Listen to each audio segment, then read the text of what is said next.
अब आप देखें श्लोक नंबर 47। कर्मण्यभिधिक्कारास्ते मा फलेषु कदाचन मा कर्म फल हेतुर्भुर्माते संगोऽस्त्व कर्मणि। कर्म करने में तेरा अधिकार है, फल में कभी नहीं। भगवान कहते हैं कि कर्म करने में तेरा अधिकार है, फल की इच्छा मत करो।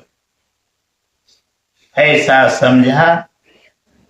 समझ कि फल है ही नहीं, फल की वासना वाला भी मत हो और कर्म करने में तेरी अश्रद्धा भी न हो। अब तक योगेश्वर श्री कृष्ण ने 39वें श्लोक में पहली बार कर्म का नाम लिया, किंतु यह नहीं बताया कि यह कर्म है क्या और उसे करें कैसे। उस कर्म की विशेषताओं पर केवल भगवान श्री कृष्ण प्रकाश डालते हैं।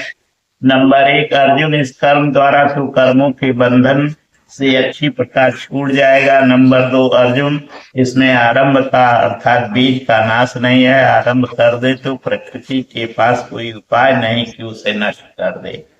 नंबर 3, अर्जुन इसमें सीमित फल रूपी दोष भी नहीं है कि स्वर्ग या रिद्धियों सिद्धियों में फंसा कर खड़ा कर दे। नंबर 4, हे अर्जुन इस कर्म को कार्य रूप देना ही धर्म है। इस धर्म का थोड़ा भी साधन जन्म मरण के भय से उद्धार करने वाला होता है, किंतु अभी तक उन्होंने यह नहीं बताया कि यह कर्म है क्या, किया कैसे जाए। इसी अध्याय के 41वें श्लोक में उन्होंने बताया है।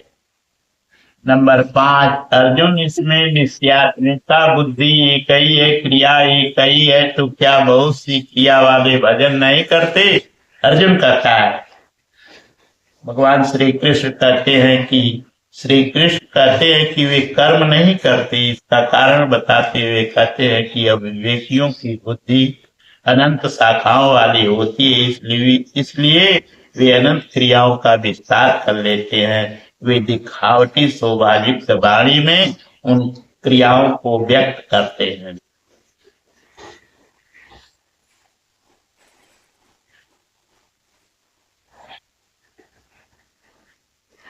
अब प्रश्न ज्यों का त्यों बना हुआ, जिसे योगेश्वर आगे अध्याय 3-4 में स्पष्ट करेंगे और फिर पुनः इसी पर बल देते हुए अगले श्लोक 48 में कहते हैं, जिसे आप ध्यान से सुने। ओम श्री सद्गुरुदेव भगवान की।